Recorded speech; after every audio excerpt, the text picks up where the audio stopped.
Hello, everybody. Welcome to the Formation Lap podcast. Here for the last race of the year, the championship decider, as it was. I'm gonna quote Martin Brundle from the actual commentary, where he said this race was tense but not exciting. Yeah, I think that sums it up beautifully. Yeah, unfortunately. So we're gonna go. As usual, if you want to follow along, we are looking at the Formula One YouTube channel and looking at the race highlights. So we'll call out timestamps as we go, so you can follow along and you can sort of get an idea of what we're actually looking at, what we're talking about. But this was the decider for the championship, or the Drivers' Championship, I should say. So where does the race actually start? At 9. 3 Titans enter the race. Lando Norris, Oscar Piastri, and Max Verstappen. Only one will be the world champion. Who will it be? Find out tonight on Formula One. I have no idea where that came from. You are getting clipped. Somebody is going to clip that, or I'm going to edit this and send it. Oh no! You have to be careful what you say when you're being recorded. I feel like I'm always saying something though. I feel like I can't switch myself off, you know? Yeah. This is how we get shorts for this channel. The amount of times I'll be at work or something and I'll say something, I'm like, damn, I wish someone could have clipped that. That was really funny. Well, I'm clipping you all the way through here, so. Right. Let's actually talk about the race before we get completely distracted. Yeah. So, watching back from the start, I think the start went exactly as everybody expected it to be. Verstappen was aggressive on the launch. Norris didn't need to be aggressive because he only needed a P3 and he started in P2. And Piastri didn't have a great start and couldn't get past either of them. So they went in the order that they started. And there wasn't a lot that happened at the start. Alonso had a really good start, as is the way with Alonso. He always seems to find a gap somewhere. Throughout his entire career, he finds gaps that everybody has just left open and he just dives up, makes 4 places off the start. Yeah. If I remember correctly, Russell had a poor start because he started P4 and dropped to P7, I think that is. Something like that. But as has been the way through this era of cars, everything's just been unremarkable. You're just interacting with chat while I try and find. I'm just waving. Yeah, I'm just trying to find something interesting from the start to talk about. I don't want to cut you off, so I'm just frantically waving at everyone. Hi, everyone. Hi. I see you all, and I'm very happy that you're all here. How many people? Oh, we got 6 people in. That's yeah, it's quite a lot for us. Party's popping. Yeah. Now we did get towards turn 9, I think this is. Where this is where Piastri passed Lando. I think this was orchestrated by the team. Okay. Why? Tell me why. So Piastri started on hard tyres, and then both Verstappen and Norris started on mediums. So you were expecting them to get away, were better than Piastri. But for Piastri's strategy to work, to give him half a chance at the championship and winning, he needed to be past Lando. Well, actually, he needed to be in the lead. But to make the best of it in the position he was in off the start, he was going to get P2 at the best. So I think they organised for him to be let through if he didn't make it off the start, so that he could make the best of the hard tyres at the start. It doesn't compromise Lando because he's still in P3 and that's enough for the championship, so he's lost nothing here.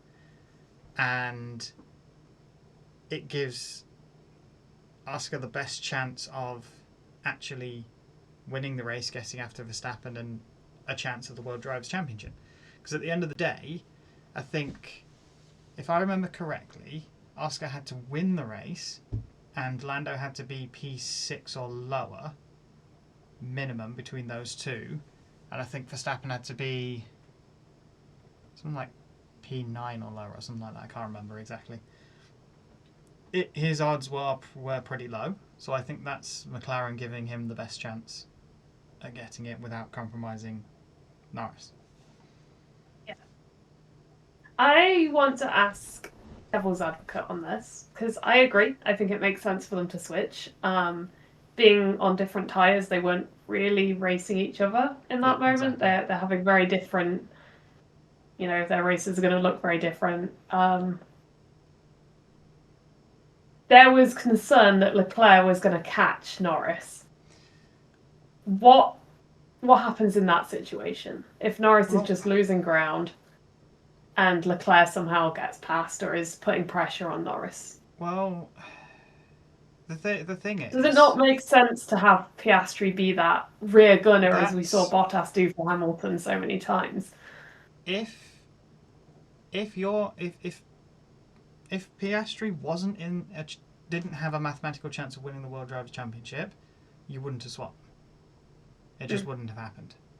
You'd have said to him, settle in P3, hold everybody else up, let Norris go after Verstappen. That's the end of it. Yeah. But I think this was McLaren's way of saying to Piastri, this will give you... Look, we know that the odds are against you. This will give you half a chance of actually winning. What else could they do? He had such... From P3 as well, that's the other thing. He was already in P3. Yeah. That's already 2 places lower than he needs to be to win. And for the last, I think, 10 or 11 years now at this track, the race has been won from pole. And I think... Did that happen again? Yes. Yes. Yeah. And I think for the last... Wow. the last 7 out of those 10 races, P1 and 2 have finished exactly where they started. So this is an awful circuit. The improvement, the changes they made to this track have improved it, but it's still an awful circuit. So I think that was the team saying to Piastri, this is your best chance. Norris knew that he only needed P3 minimum, so he's lost nothing there. So from P3, he still wins the championship, which is ultimately where he finished anyway. So he hasn't actually lost anything by letting his teammate go and chase Verstappen. And I think they organised that from the start, because Norris didn't fight that. That wasn't a I can't risk this. This was I'm letting my teammate through. Yeah. That's what I think. Yeah. Yeah. That makes sense. Yeah, he just didn't fight. I'm watching it again. We're up to a minute and 10 seconds in the video. He just didn't fight it at all. There was not even a modicum of trying to block him. So I think it was they're watching the onboard now. Lando went to the inside. Oscar went all the way around the outside, and there was just no fight back. From Leclerc catching Lando, I think Lando was fully in control the entire time. I would agree. Looking back, I agree. But I think when you're seeing the gap close, it's a bit scary, Yeah, so we're a minute and 52 into the video now, and this is where Leclerc was starting to close up and starting to look like he was making a move, wanted to make a move. I think Norris was managing his pace to the extreme. At no point did it ever look like Norris was defending for his life, as it were. Or in the words of Fernando Alonso, defending like a lion. Yes. You know what I mean? Yeah.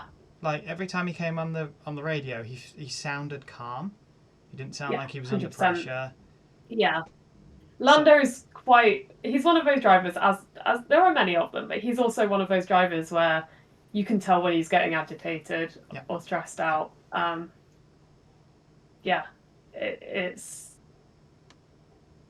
It was clear in his voice that he was relaxed, and I was very impressed because I thought, bless him, he was going to be absolutely terrified. Do you remember? Let's say Abu Dhabi 2021. Sorry to bring that one up to the fellow Hamilton fans out there. I'm a Hamilton fan. I'm allowed to talk about it. I remember at the start of the race they were doing, it was like the grid walk, and they interviewed Max or something, and obviously Lewis was like, yeah, I'm a bit nervous, we'll give it everything we've got. And they go to Max and they're like, Max, are you nervous? Max is like, no, I'm not nervous. And you can basically see the guy like visibly shaking. Like he wasn't actually, but you could tell he was nervous even though he was insisting he wasn't. And I was expecting a very similar vibe from Lando. Like, again, looking at him on the pre-race, you could tell he was nervous. It's very reasonable to be nervous. That is an extremely rational thing to be nervous about. It's your life's and especially, work. That's your life's work. Your lifelong dream could come true in 2 hours' time. Yeah. Everything that your whole family has sacrificed, all those events you've given up, like literally everything could all come down to this one race. And the decisions you make in 0.5 of a second. Yes, be nervous. I would be concerned if a driver wasn't nervous.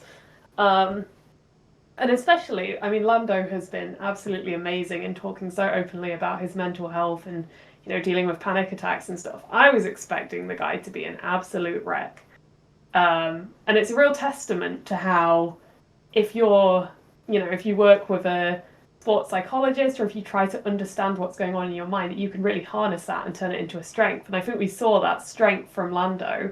Yeah. He was able to just be calm and cool and collected and keep his head on. And that's what allowed him to just stay in control of the situation. Yeah, and I think at the latter half of the season, that's what we've seen from him, while Oscar's been doing the opposite.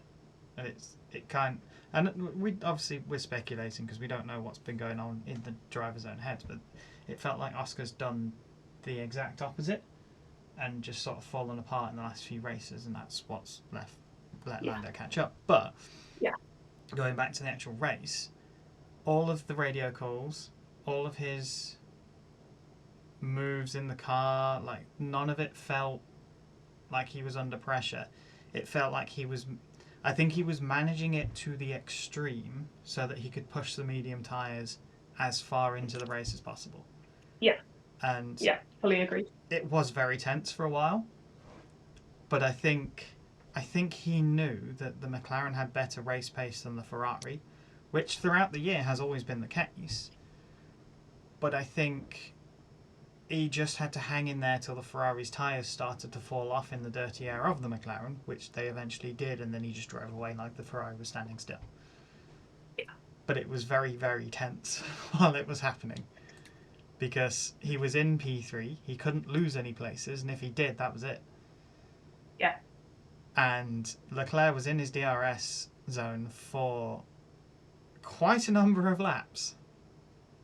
I think they came, so I'm just up to 2 minutes and 8 seconds in the video now.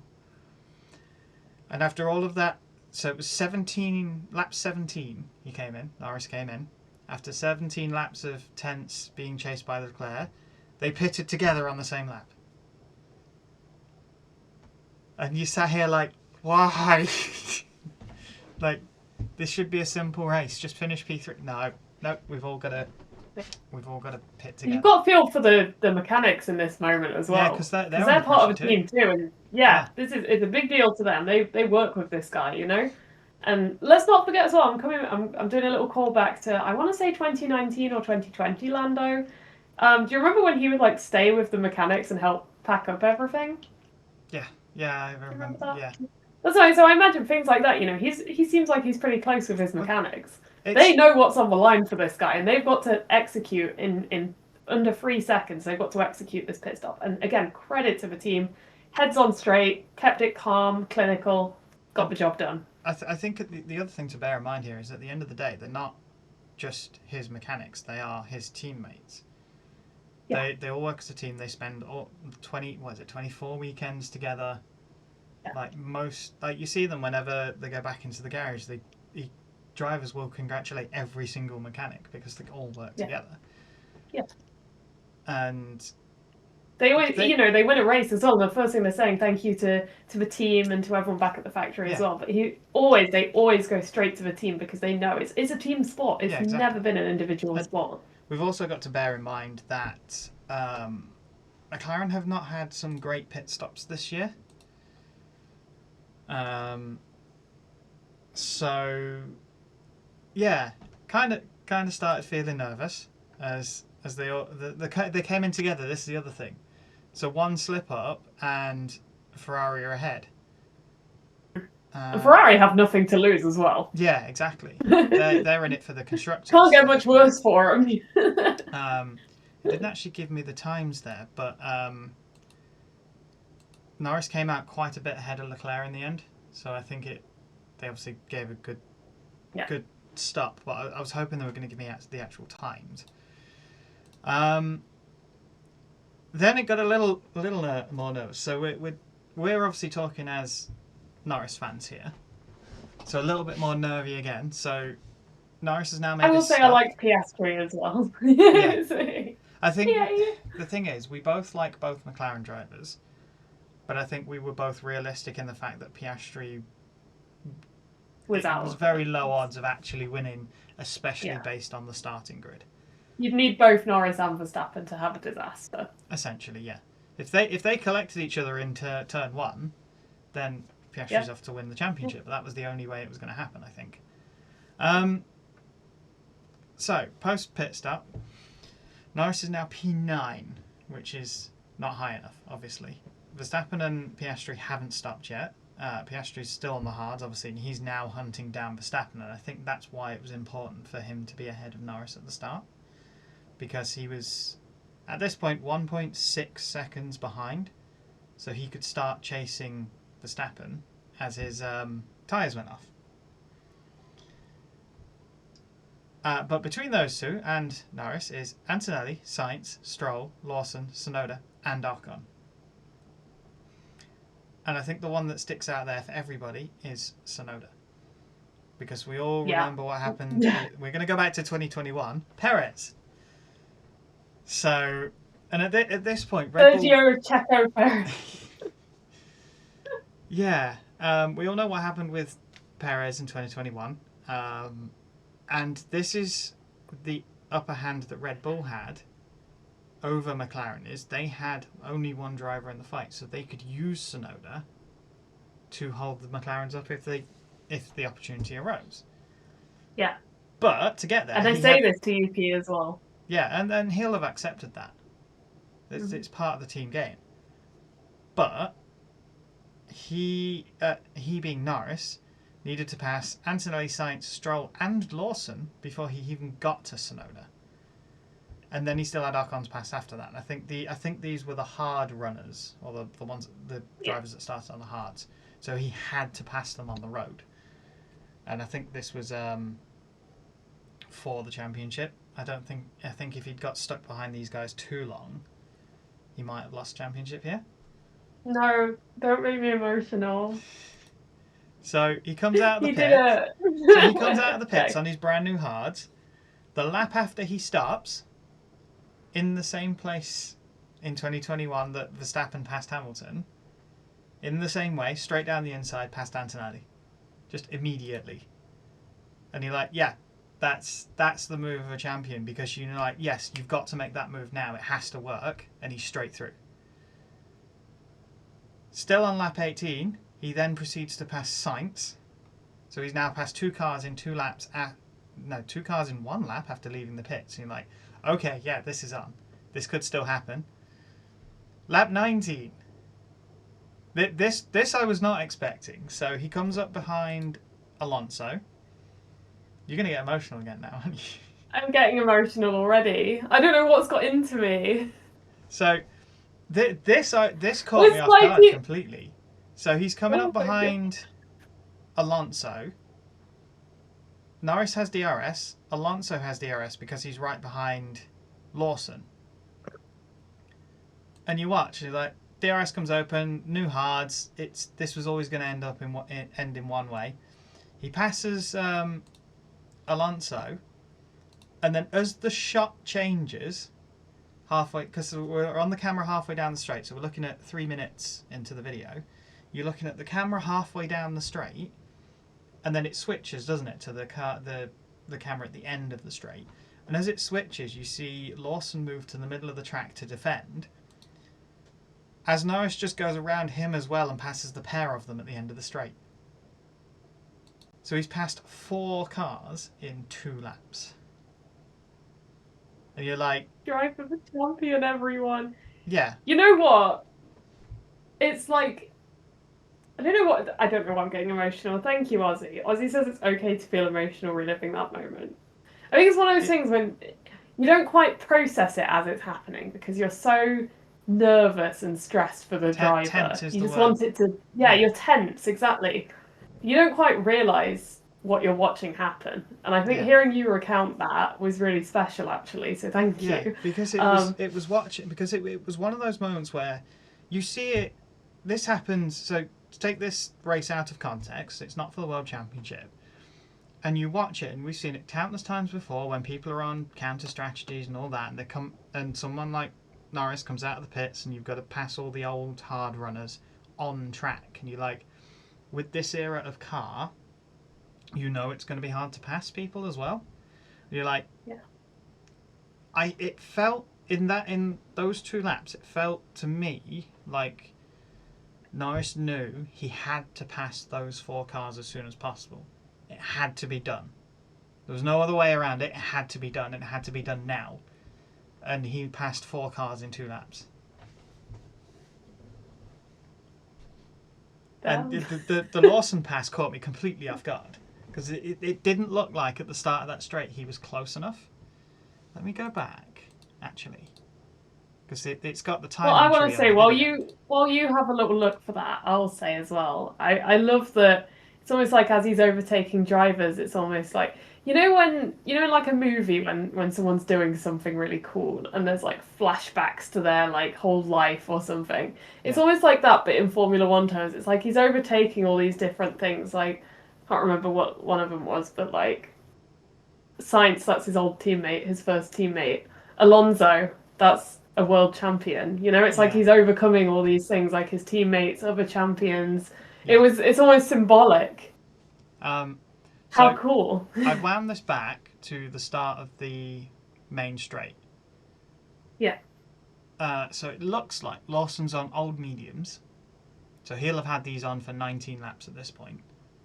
So much so that Norris started ahead of him, has pitted and caught him back up again. So that's how old of the tyre we're looking at. Alonso is on... no, that's Stroll. It's Stroll. I thought it was Alonso. Yeah, that's Stroll. He's on hards that he started the race on, so they're 19 laps old. Yeah. And Norris is 8.5 tenths back from Lawson. So he comes onto that pit. That's a lot of tenths. He comes onto that pit straight. He's slipstreaming Stroll. They both open their rear wings at the same time. And I think the thing that made this move for me is as the camera changed, that's as Norris went down the inside of the pair of them to take the pair of them at the end of that straight. That was the thing that made it for me. It's also worth noting, and I don't know whether the highlights will show this, it was either a lap or 2 later, Leclerc did exactly the same thing. Passed the pair of them in the same place. Banger. So Leclerc banger. Oh yeah, and then Lawson tried to come back at Norris around the outside of turn 9, I think it is. That was an egregious move. Okay, so lap 23. We're going to talk about this because this became quite controversial at the time, and it's Norris passing Tsunoda. Yeah. Oh boy. So for those playing along, we're at 3 minutes and 31. I'll set the scene. Absolute cinema. So, Lando's just toppled all of these giants, and he's coming along. He's driving his little car, and then he comes up. Sorry, I don't know why I did that. They're not little cars either. They're not little cars. They're extremely big cars. Yeah. He's driving his extremely stupidly big car that really needs to be a bit smaller. And yeah, he's coming up on Sonoda. We all know Sonoda's the next one, and we all remember 2021. We remember Sergio Checo, and we remember. Sorry, I need Minister to of stop calling Defense. him Yeah. the Mexican Minister of Defense, and we know what Yuki needs to do. We also know that Yuki has absolutely nothing to lose because he's out of a seat for next year. He wants to prove himself. I want to caveat though, he is out of a Formula One racing seat, but he's still next year is still working for Red Bull. So he can't. It's not a I'll do whatever I like kind of thing. I can burn the bridge. He still works for them. Yes. So he's even more nothing to lose, He's got to do everything for this team right now. Yeah, that's what I mean. He's actually committed to the team, so he needs to commit to blocking Norris in this instance. Yeah. So Ozzy's just said Lando was on cruise mode until he got to Yuki. I agree. I think Lando was just absolutely sailing past everyone else. He's making it look easy. He was, and it's like Yuki's like the final boss, Well, yeah, we've just said he passed. It was very exciting. He passed 4 cars in 2 laps. Then he'd had 4 laps of clean air, and this is where Yuki comes in. Yeah. So and just to make we have all of this cinema coming up, and then finally, just to make it even more cinematic, Yuki's race engineer hops onto the radio and tells him, I can't remember what he tells him, but it's like, you know what you need to do, Yuki. Like Yuki's like, yeah, leave it to me. Leave it to me. Like, Yuki's like, I got this, leave me alone. Yeah, now it's absolute cinema. Yeah, now it's like, should I do it? Yeah. Absolute cinema. So go for it. Yeah, I'm gonna play this back because I haven't seen it since the race. Now, it's the same place that Norris passed Stroll and Lawson previously. And essentially what happened was Yuki tried to defend and break the toe and he was moving around, and then ultimately Lando ended up off track. And he was off track. There's been replays and people have analysed it and all the rest of it. He was officially off track when he made that pass. In the end, they both got investigated. Yuki for forcing a driver off track, and Lando for overtaking off track.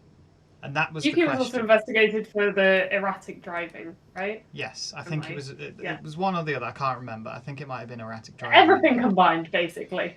They saw it, basically. They saw it. Yeah, so... Because that's the thing, we're all wondering, how far is Yuki going to take this? How many tyres is he going to lock up? How hard is he going to push it? Because he could pull a Verstappen and go to the inside and just not brake and force Lando off track around the outside, because that seems to be okay. But I'm going to play this back because it's in the replay at 3:54. It's got Lando's on board. And I'm going to count every time Yuki moves across the track. It doesn't matter how far, I'm just going to count how many times he moves across the track. So we start on... Are you doing this live? Facing the way that they're going down the track, they're on the right-hand side from the exit of the previous corner. I'll be Yuki. Across to the left, across to the right, across to the left again, that's 3. And I think this is where... So he's moved 3 times already. So he's gone left, right, and then right. And then he's coming left again. I think what happens here, and I've watched this back...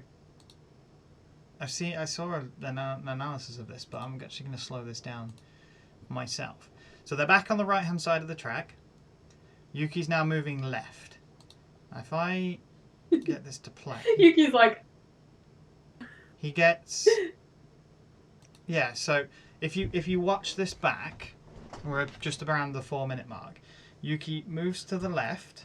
Lando's right behind him, and they're travelling almost diagonally across the track. Yuki gets to the middle. Sort of, it looks like he straightens up, and then he jinks to the left again. And it's quite jarring the way that he suddenly moves to the left. And I think what's happened is Lando's already committed to going around the outside because Yuki's already straightened up a little bit. But then Yuki goes left again, and Lando's already committed to going around the outside at that point. And you're a racing driver, you're not going to lift. You're going to commit, and And that's how he ended up off track. And Yeah. I think that's what the stewards saw. And this is on the highlights. You can watch it back yourself. That's what it looks like to me. And from even without that double sort of move, because I think somebody said he moved in the braking zone, but at this point they're not even braking.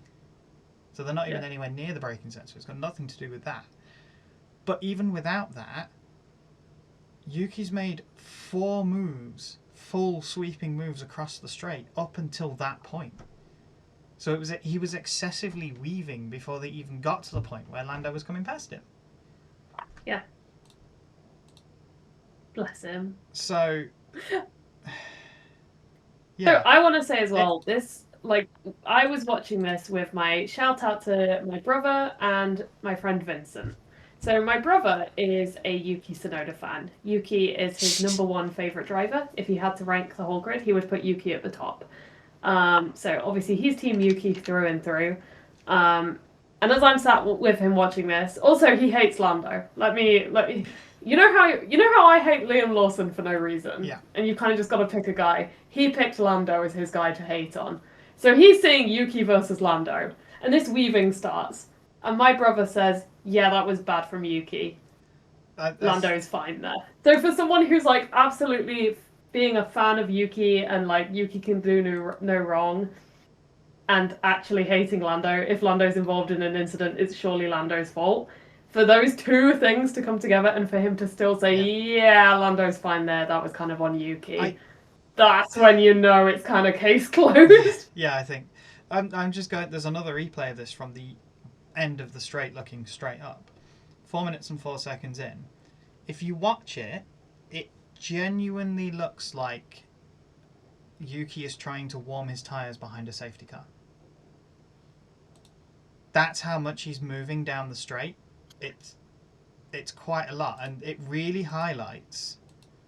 So watching it from the front, so on YouTube, if you slow your playback speed down, as he does the final move in this, now we're looking towards him, it's moving towards the right, you see he moves, he straightens up, and then he moves again. And I think that's what did him. If he did do that, I think he'd have been okay. But also, I think the other thing to point out here is, as Martin Brundle said on the commentary, Yuki chose the wrong place to slow Lando down. Because Lando's coming up behind you with DRS open. DRS is for overtaking. And in this era of car, you need to have 2 or 3 seconds more pace to actually pass somebody on the straight with DRS. Which he clearly had passing all the other cars because Yuki's out there on old... I think he was on old hards. So this was always going to end up in the same way down the straight. He just... I think he chose the wrong spot. I think Brundle said he should have slowed him down through the sort of the last sector 3 or the sharp 90s. And I think Yuki had the right idea, but he didn't execute it as well as Perez did. Because Perez was, as much as he was slowing Hamilton down, and that's what it was trying to do, he did what Verstappen is quite good at doing and took it all the way up to the edge of the regulations and no further. Whereas Yuki just pushed it a little bit too far. Yeah. Can't disagree. I echo all of that. Yeah.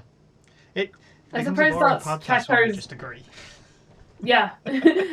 Damn, you suck. That was a terrible opinion. I disagree with everything you've... No, I'm kidding.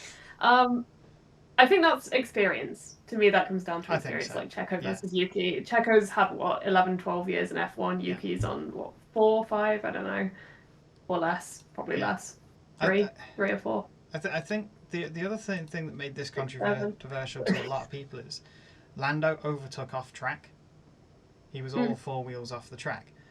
But then he didn't choose to go off the track. That was what Yuki was ultimately penalised for, I think, was forcing another driver off track, or it was driving erratically.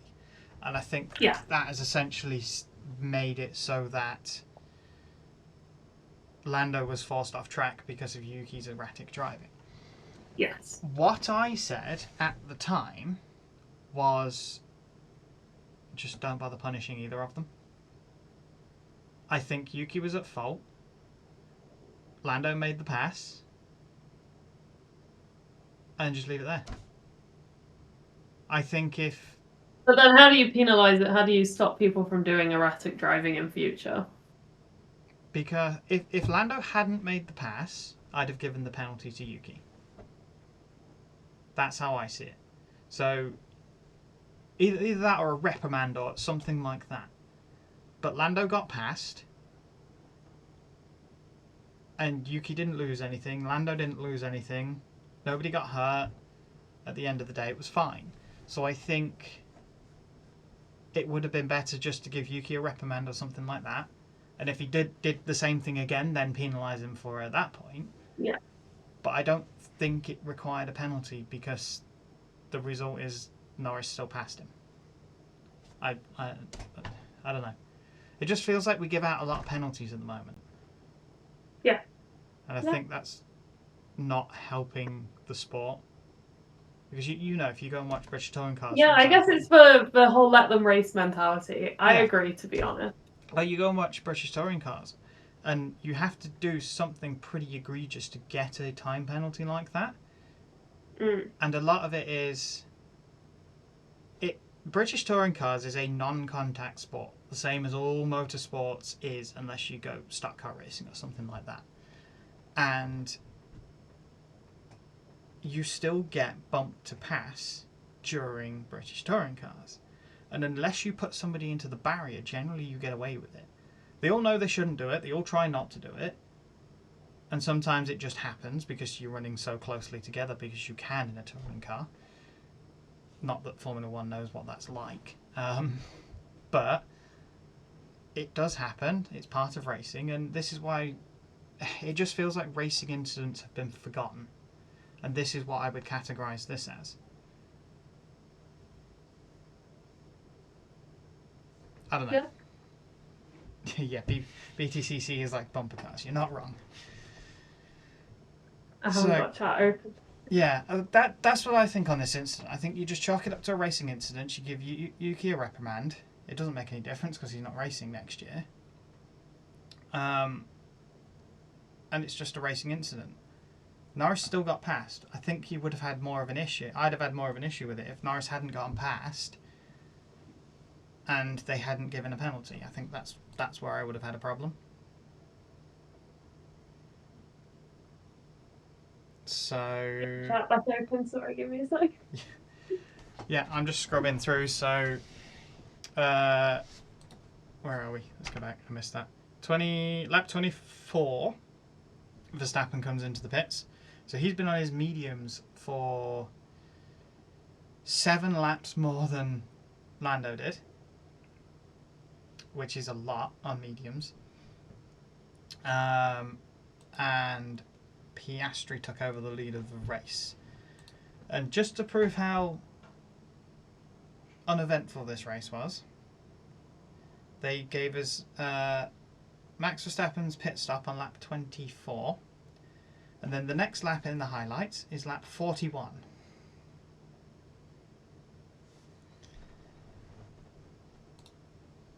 Which is Piastri's pit stop. That's a highlight. That's how little went on in this race.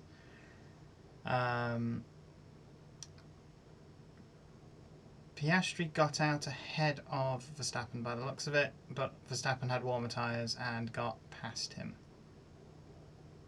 Lap 42, Norris comes in again. And I think this was to cover Leclerc because Leclerc stopped again.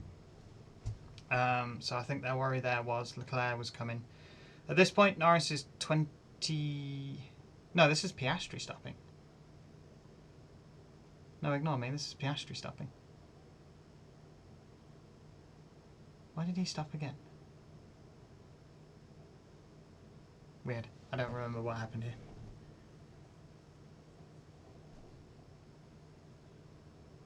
Forcing another driver off track has a higher penalty limit than driving erratically. Yes. We don't tend to get driving erratic penalties anymore because I think everybody knows not to do that. So it's been a while since I've actually seen a penalty for driving erratically. Let me scrub back. Yeah, sorry. Yeah, the first stop on that I talked about on lap 41 was Norris stopping again. Then it was Piastri stopping for the first time, and Norris was stopping to cover off Leclerc, who had stopped previously. I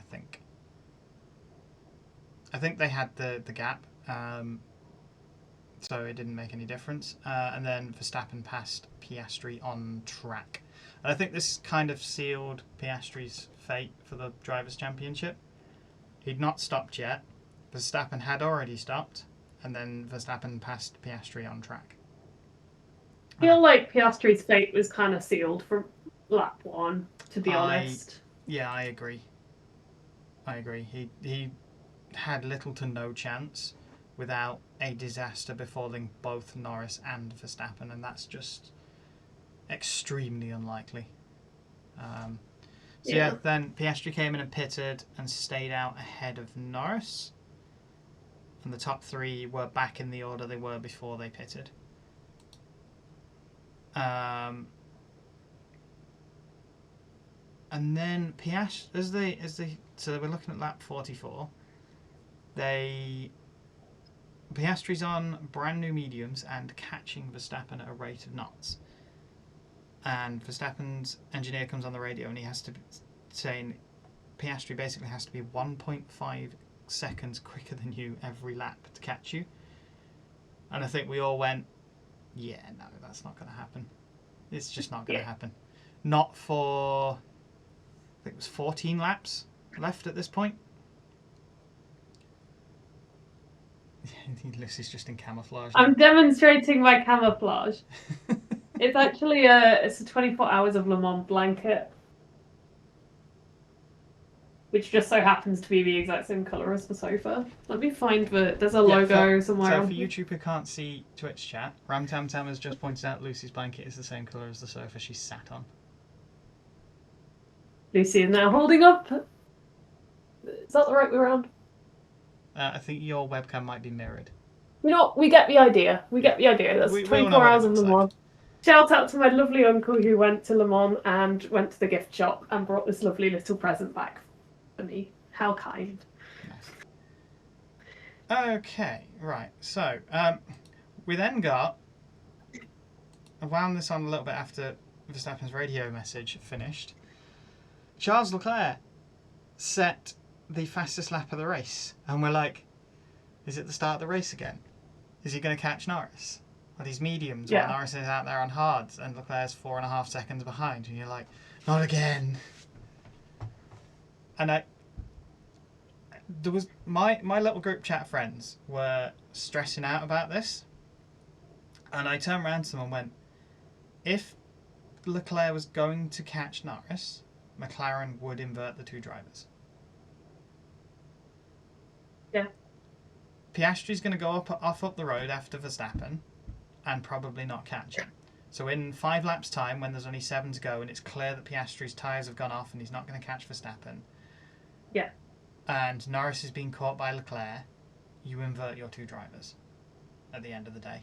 Because then you've got the protection of Piastri against Leclerc, and then one of the McLaren drivers will win the championship. Yeah. And that's the benefit of stealing the Constructors' Championship early. Yeah. They have the ability to do that. And if I'm Oscar Piastri in this situation, I would be, if I can't win the championship, my teammate should. And if I can help my teammate win, I will. Yeah. And I think Oscar and Lando seem to have that sort of relationship. Obviously, I'm not them. I don't know them personally. But, you know, we saw earlier in the season, you win and lose this championship as a team. Yeah, exactly. And they have a good bond together. You know, they've done a lot of races together. They seem to help each other out, and you know, they're developing the car together. It's in their interests to be a team because they're teammates. Yeah, and we all know what goes around comes around. So if Piastri had given up that one place to Norris, and the inverse happens in 2026, he'd do the same thing.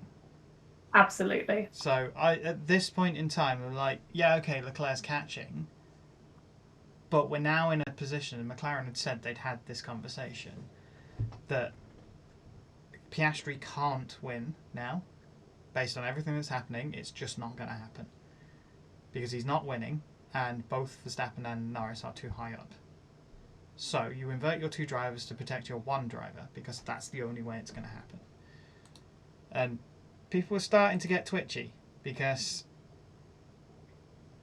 I was getting twitchy. Yeah, Always it was twitchy. getting close. So, it was tense, but not exciting, because these two gaps Nothing was actually happening. Yeah, the two gaps were there, and they were closing, but then the tyres go off, and then nothing actually happens. Yeah. And it was just the same again, of... We've had this, but we talked about it in Mexico, where the gaps were there, they were closing, and then it kind of just fizzles out to nothing. And this has just happened multiple times over the course of the entire season. And it's really, really frustrating, because it's one big tease for nothing.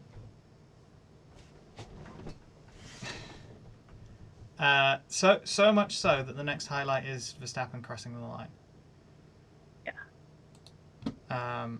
Shout out to the race director again, who put Norris in the little box on the timing tree, so that we could keep track on his progress as well as watching. Yeah, we had a split screen earlier on in the race as well. I can't remember when, but I remember seeing it and going, thank goodness. Was it Behrman or Ocon? One of the Haas's, I want to say, was involved in Leclerc. The race directors have definitely been on top of this sort of mini video in the timing tree sort of thing. We've been getting a lot more of it. I do remember in past seasons where, in this instance, you wouldn't even see the race winner crossing the line. They would skip straight to... They would just stay on Norris the whole way around. So this split screen has been really, really good, and they've been utilising it a lot more.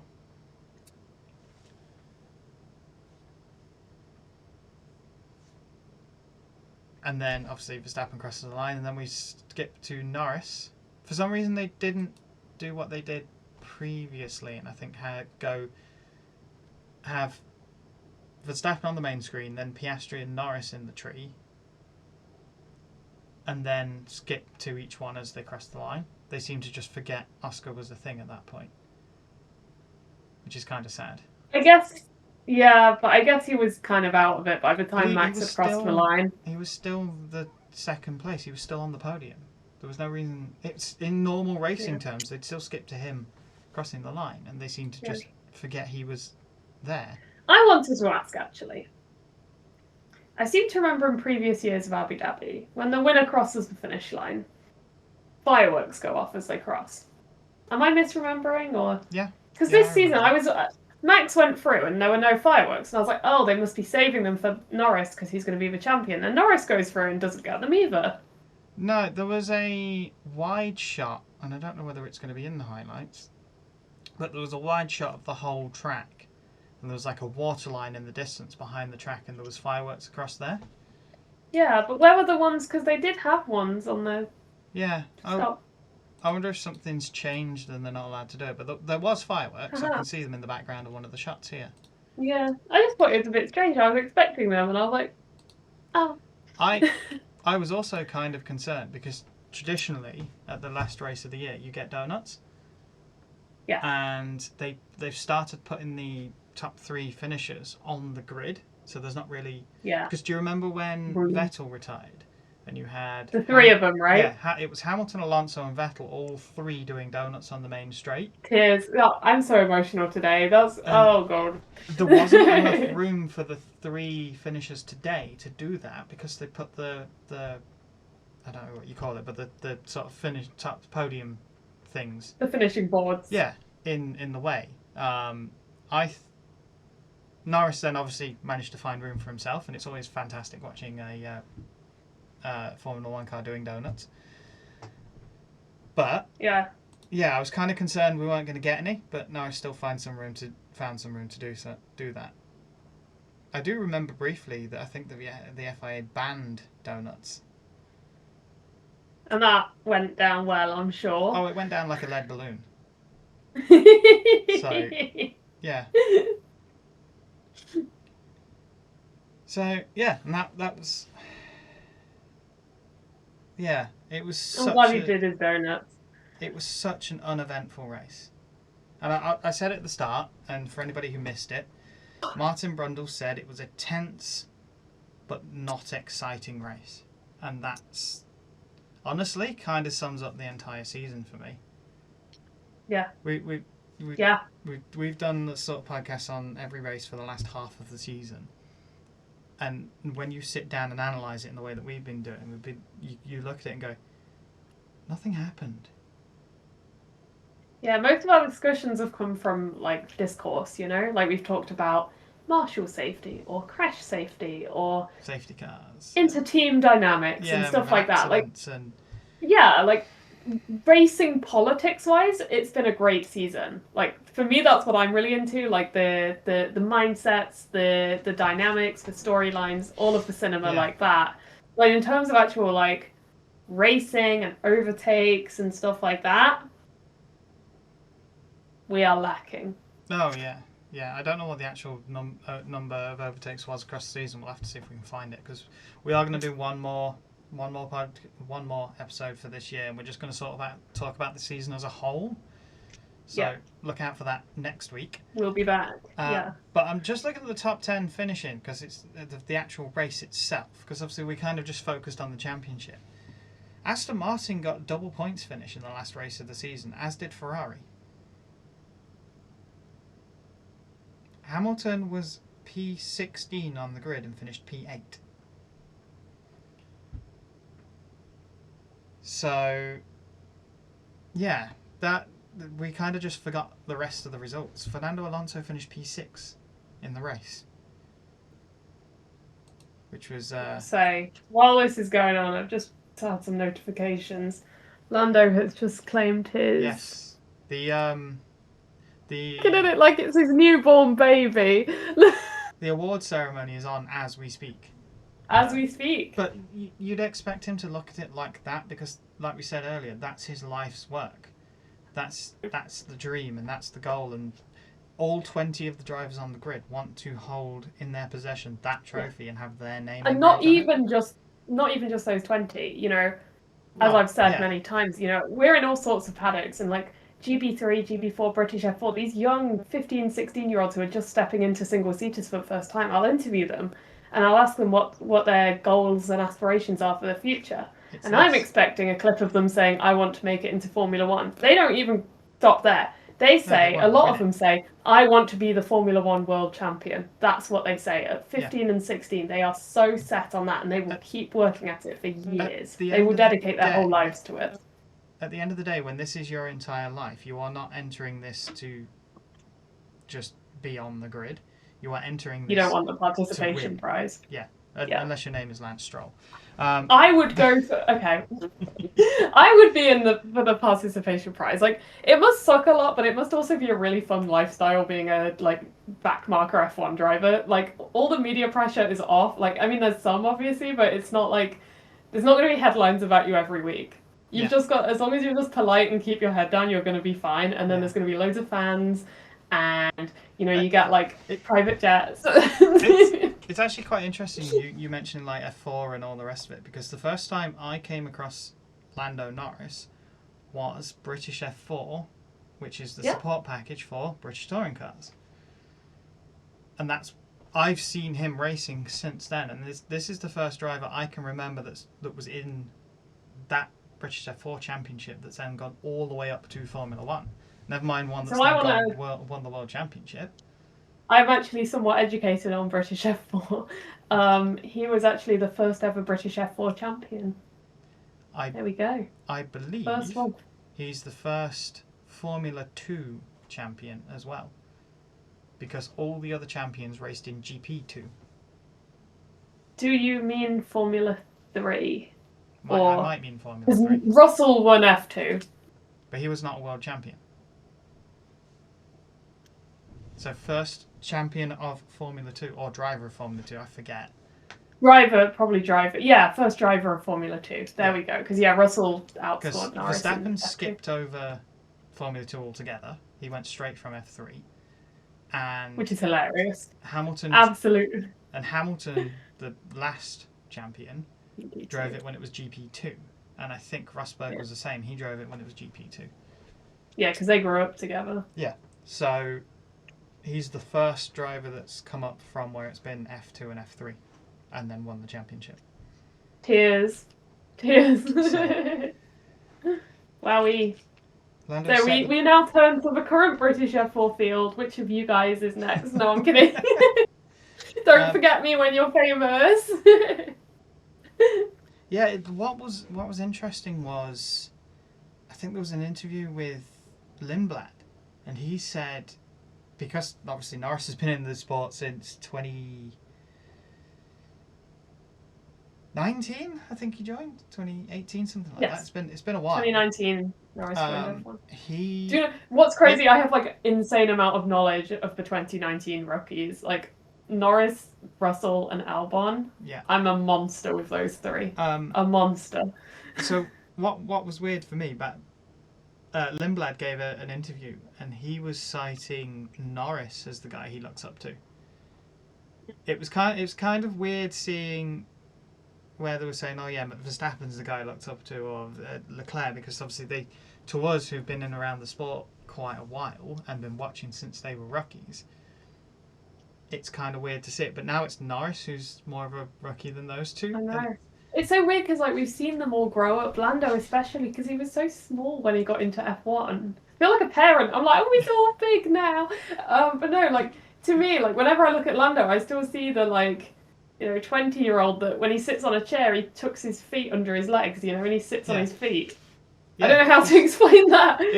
He's such a child at heart, and now he's like, that's a man, You've got to remind yourself, he's 26, I think now, and he's been in the sport for 6 years. No, this is his 7th season.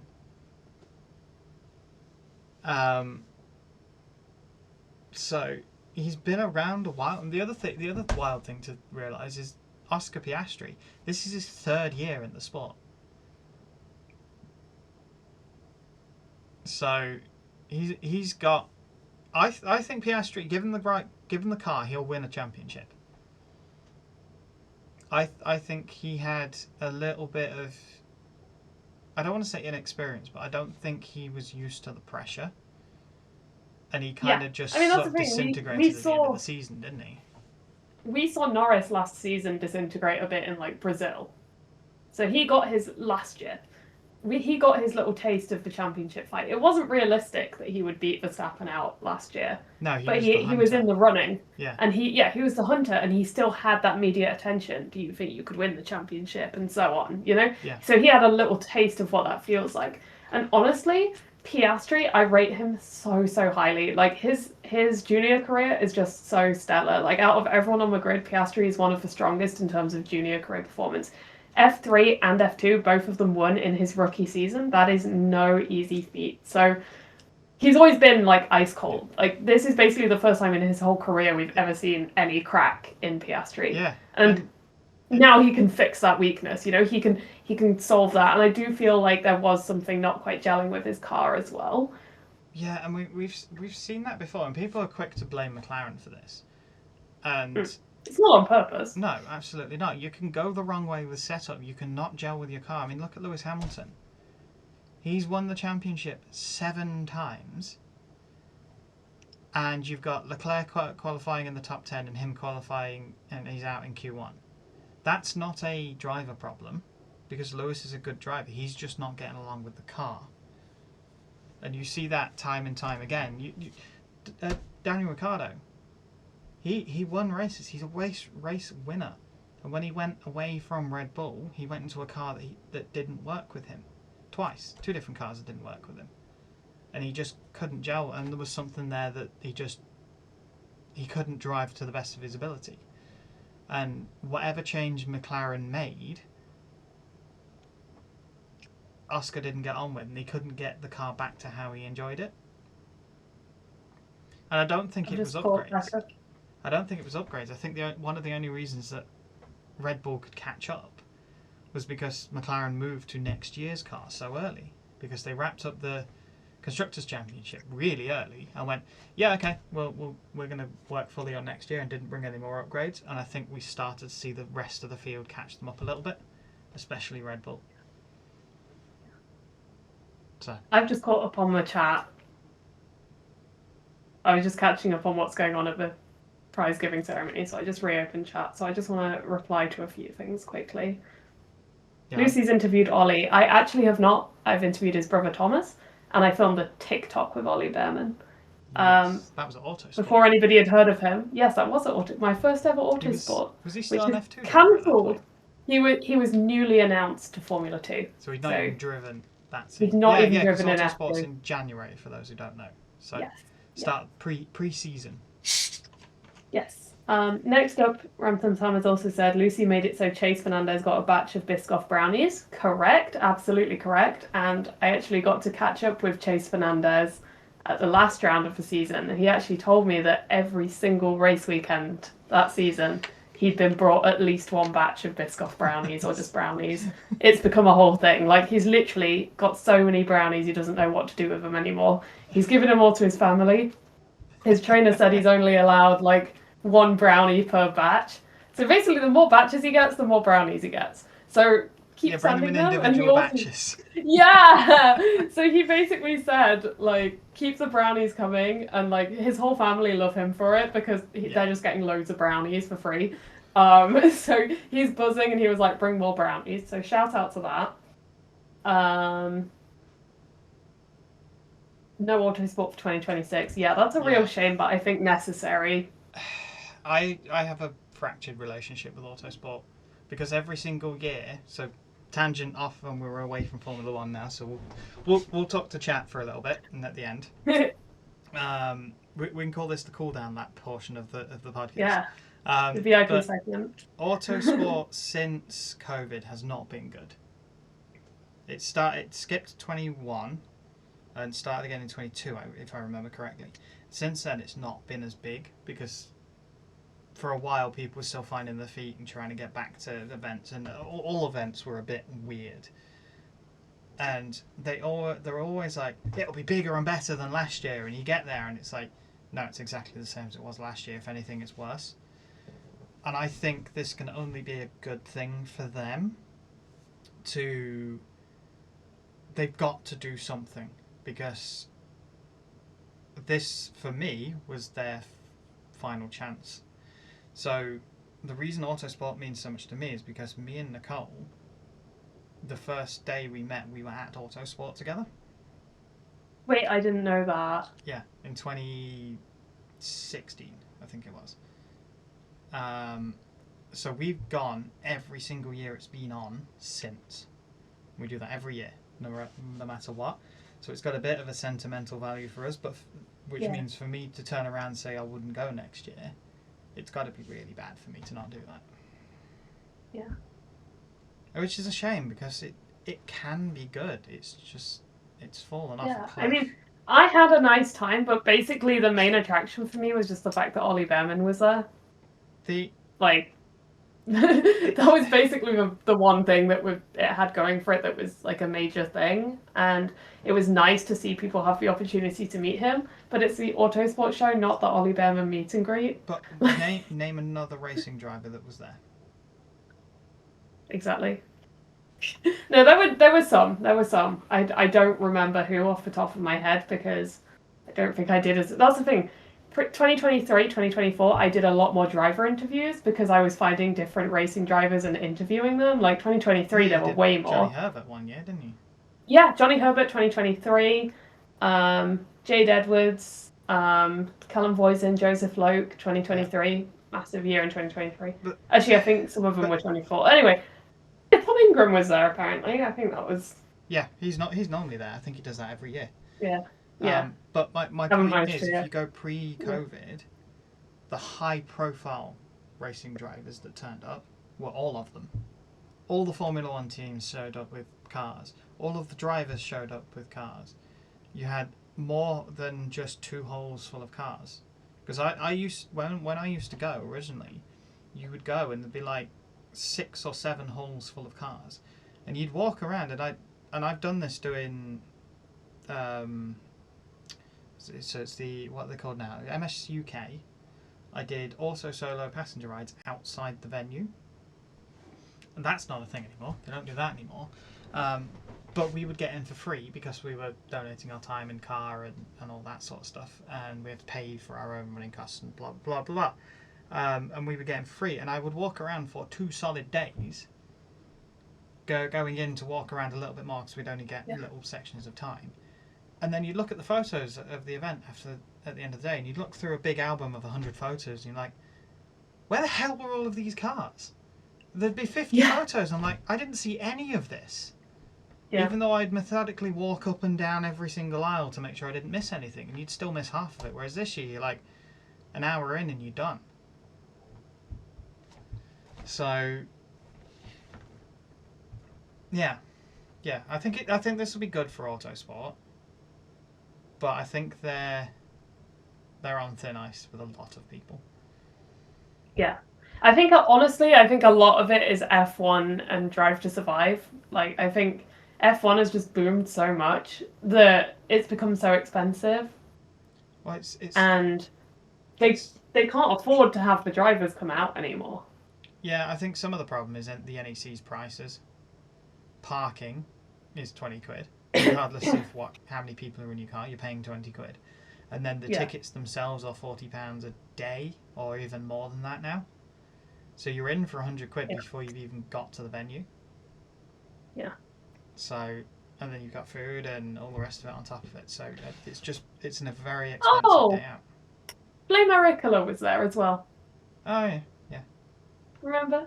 Yeah. I don't know if you bumped into her, but I saw her. No, I wasn't. Yeah. I don't know whether she'd recognise me because I'm the one behind the camera. You're the one that's you're the one that's talking to these people. I think she recognised me. Who knows? Is she driving F1 Academy next year? Or is she doing GB? As far as I'm aware, I have no idea. I can't remember. I saw it. I definitely saw it. I'm going to have a look. I'm really sad because I only started going to Autosport in the post-COVID years. So that was my only experience of it. And I think it's wonderful. So I can't even begin to imagine how amazing it was before that. I don't think she's announced anything. Maybe I'm misremembering. I know she was driving I don't the Kojo Cup, which is Japan, single-seaters in Japan. I think it was the equivalent of F4 in Japan. Yeah. But I don't think she's announced anything for this year that I can tell. She did a GB4 this year, like as a one-off in Donington. Yeah. But I don't think she's actually announced anything for this year. Yeah, we'll see. There you go. Shall we... Abu Dhabi? I've got nothing more to say about this race, to be honest. I've got nothing more to say. No, we were just sort of going through chat and their comments and that sort of stuff. Got a bit distracted. So. Yeah, they're all talking about autosport now. More exciting than the race. Yeah, it wasn't a high bar. There we go. Yeah, I think that's probably enough about Abu Dhabi and this race. We've got a new world champion, which is always good. Which is good because we've not had a new one for quite a while. Yeah, that was what I wanted going into that weekend. I wanted it to not be Max.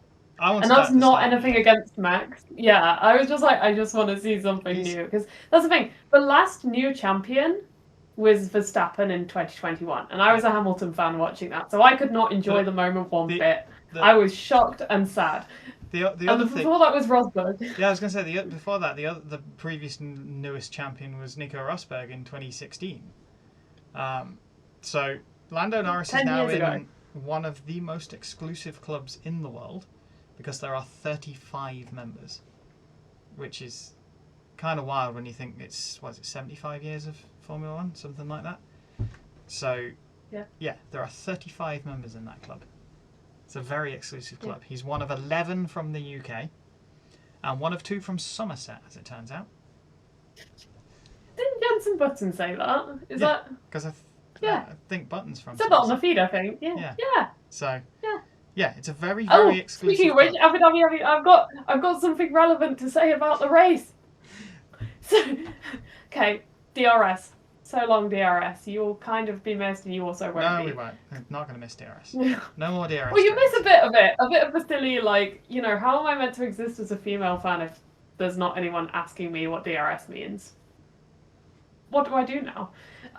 No, I'm kidding. Daylight running lights. We had the last... Jensen, the first driver to press the DRS button. And Kimi Antonelli, the last driver to press the DRS button. Yeah, we're back to that's a really long middle name. Jensen's middle name got even longer. Yeah. I think I love it. to add to that, I think Lance Stroll was the last one to complete a DRS overtake. My goat. Lance Stroll, if you have no supporters, then I am dead. yeah, that's definitely the case. Right, I think let's wrap it up before we go on another tangent. Okay. Thanks for watching, everybody, or listening, in as a lot of people will be doing. We will see you next week, where we're going to talk about the season as a whole. And then I hope, if you don't catch us, I hope you all have a happy Christmas and a good New Year. Yes. Thank you all for coming. We appreciate you so much.